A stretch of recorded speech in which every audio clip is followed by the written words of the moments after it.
Bienvenue dans l'entretien de l'intelligence économique, l'émission consacrée aux acteurs de la mondialisation. À l'origine, franc CFA signifie franc des colonies françaises d'Afrique. Au XXIe siècle, 60 ans après les indépendances, le franc CFA est toujours là. C'est une réalité pour une quinzaine d'États africains. Ses critiques les plus virulents le qualifient même d'outil néocolonialiste. C'est ce que pense aussi notre invité, Kako Nubuko, directeur de la francophonie économique et numérique à l'Organisation internationale de la francophonie, ancien ministre du Togo et co-auteur d'un livre récent dont le titre est sans ambiguïté, Sortir l'Afrique de la servitude monétaire, publié récemment à La Dispute. Bonjour Kako Nubuko. Bonjour. Alors, on rappelle très rapidement l'histoire de ce franc qui démarre avant la Seconde Guerre mondiale. Puis, il y a certains pays qui se retirent de cette zone franc, à la fois en Asie et en Afrique. Pourquoi un certain nombre de pays africains restent dans cette zone franc après la guerre? Oui, je crois que l'expérience de la Guinée-Conakry, qui est sortie à la fin des années 50 et qui n'a pas connu le succès escompté, a refroidi les ardeurs.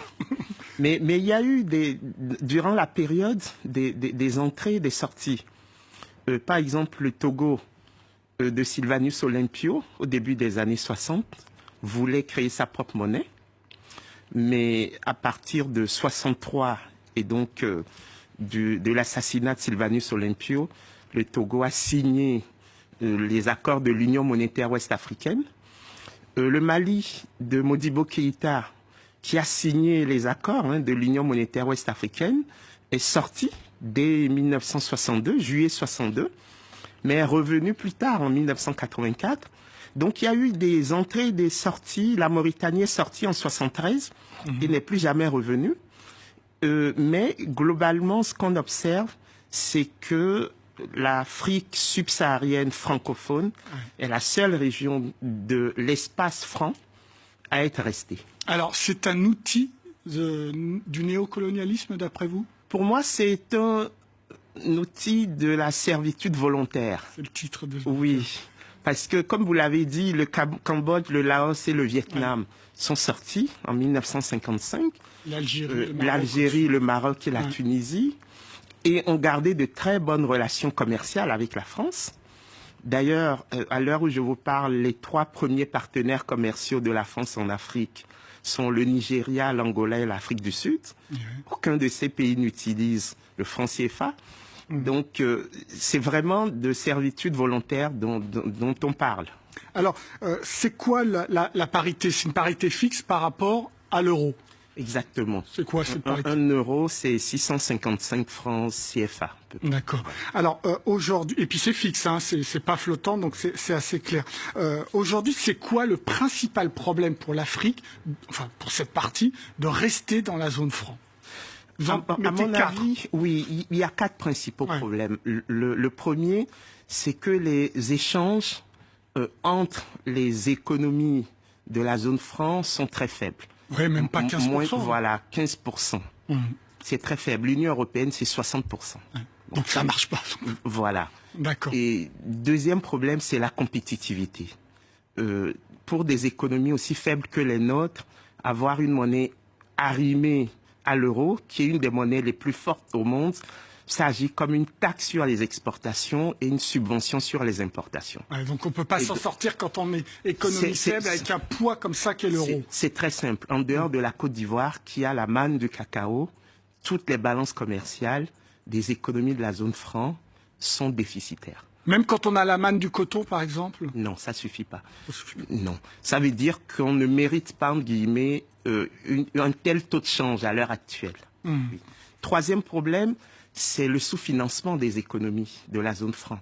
Vous savez, vous avez un tel bouillonnement d'imagination, d'activité qui mériterait d'être financé, mais on a un rationnement du crédit. Donc c'est clair, les banques africaines en zone franc ne prêtent ni aux ménages ni aux entreprises. Elles prêtent très peu et quand elles prêtent, les taux d'intérêt sont très élevés, au-delà de 10% en général. En France, on emprunte à 1% à l'heure actuelle. Et puis dans la zone euro, les taux de prêt sont élevés.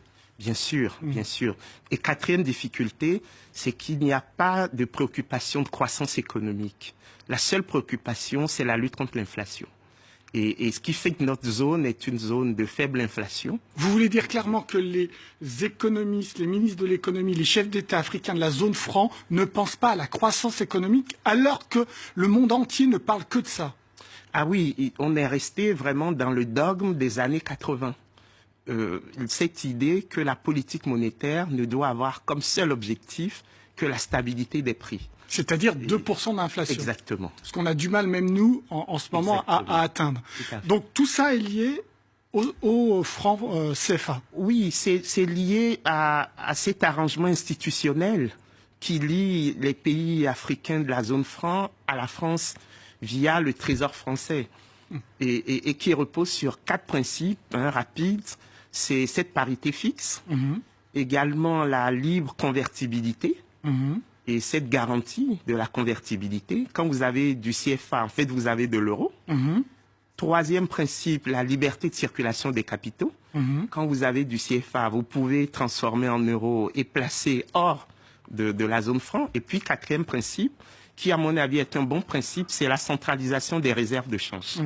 Alors, on arrive quand même à un état de relation entre la zone franc et Bercy, puisque vous dites très clairement que c'est le ministère des Finances qui gère la zone franc, à tel point que vous ne fabriquez même pas votre propre monnaie. C'est-à-dire que les usines de fabrication sont en France. Oui, elles sont en France, elles sont à Clermont-Ferrand et dans la région bordelaise. Oui.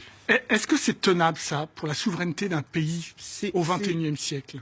Oui, il y a 2 dimensions. Il y a la dimension strictement économique, avec les problèmes de compétitivité dont je viens de parler, et la dimension symbolique. C'est-à-dire que pour des États indépendants, c'est quand même bizarre que non seulement on ne puisse pas fabriquer les billets de banque nous-mêmes, mais qu'en plus, nos banques centrales qui ont pris leur indépendance vis-à-vis de nos États, depuis juillet 2010, pour la Banque centrale d'Afrique de l'Ouest, la BCAO, acceptent de s'inféoder à un ministère des Finances d'un pays étranger. Donc, la France. Je ne serais pas choqué, moi, qu'il y ait des accords entre banques centrales, entre la Banque centrale européenne et les banques centrales africaines. Mais que ces banques centrales africaines n'y voient pas d'inconvénient, ça me surprend. Autre absurdité incroyable, on s'aperçoit que ce n'est pas la même zone franche de l'Afrique de l'Ouest et de l'Afrique centrale. C'est ça, c'est-à-dire que quand moi je quitte Lomé pour aller à Yaoundé, je dois transformer mes CFA d'Afrique de l'Ouest en euros et arriver à Yaoundé, transformer mes euros en francs CFA d'Afrique centrale. C'est pas possible de faire du commerce interne quand il y a ces barrières. Non, c'est une absurdité. Les gouverneurs des banques centrales nous promettent depuis des années d'y remédier, mais force est de constater que rien n'est fait à l'heure actuelle. Kakonou Budko, c'est quoi la solution? Alors, vous prenez le fait d'une référence sur un panier de monnaie, mais est-ce que ça change vraiment avec l'euro, le dollar, même le yuan? Donc ça peut être une étape, mais ce n'est pas l'objectif final. Oui, l'idée d'avoir une monnaie plus flexible pourrait permettre d'avoir des marges de manœuvre. Parce que ce dont nous parlons, en fait, c'est comment disposer de marges de manœuvre pour les économies africaines, pour faire face à la démographie. Il faut quand même avoir en tête le fait que notre population double tous les 25 ans et qu'elle est très jeune. Et donc, elle a besoin d'activité, elle a besoin de crédit, elle a besoin d'emploi. Pour moi, c'est ça l'objectif. Et donc, l'idée ensuite, c'est de mettre en marche des politiques monétaires qui puissent permettre cette croissance.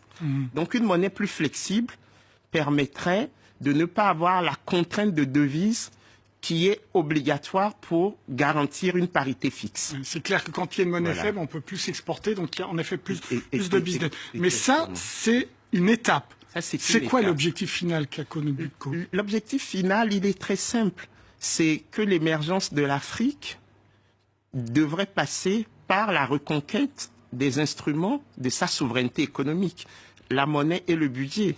Vous voyez, nos budgets sont corsetés dans les critères de convergence imposés par le FMI et la Banque mondiale. Et la monnaie est finalement corsetée dans cette parité rigide avec l'euro. Ça veut dire que nos économies sont financées grâce aux flux d'aide publique au développement, qui sont volatiles, dont nous ne maîtrisons absolument pas les modalités de versement. Et donc, vous voyez, c'est quelque chose qui va au-delà de l'économique. C'est la capacité des pouvoirs publics africains à maîtriser la destinée du développement des sociétés. Alors, ce qui est intéressant dans ce livre, justement, c'est que vous faites intervenir des scientifiques qui viennent de l'anthropologie, de la politique, du social, etc. C'est-à-dire qu'il faut reconstruire une monnaie qui soit africaine, pour le coup. Donc, un gros travail en profondeur. Oui, deux choses. Première chose, reconnaître que la monnaie, comme disait Marcel Mauss, c'est un fait social total. C'est un fait économique, mais aussi social, politique et même religieux. Et deuxième chose, dire qu'il faut procéder par étapes. Il ne faut pas jeter le bébé avec l'eau du bain.